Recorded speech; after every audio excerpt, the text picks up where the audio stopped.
you see a rock like this, you notice that there's parts of it that have eroded faster than other parts. You get these little alcoves and sometimes arches, and many people wonder why.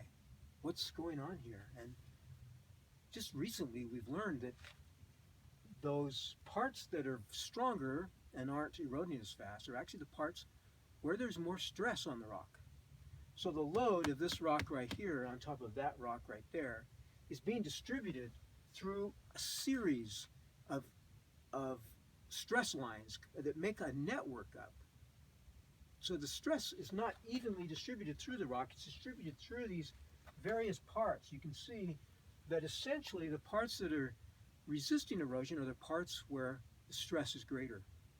And so you get a sense of what the stress field looks like as it goes through the earth just from a rock like this, where this stuff is easily eroded, but this right here, you can't get a piece of rock, you can't get a piece of sand off of that by rubbing it. Just zoom in here and I'll show you a little bit closer. Here, nothing comes off. Here, sand grains come off all over the place. Why? Because this right here is supporting more of the load than that is.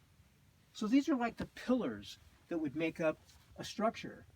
And they're the load-bearing parts of this rock.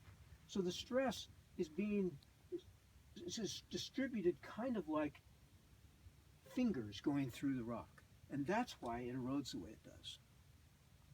Sometimes, where the stress is low and it's easier to pull the rock off, it creates an alcove and water can collect in that alcove, which can dissolve the cement around the sand grains and accentuate the erosion in that area, but it still is mostly controlled by the stress field.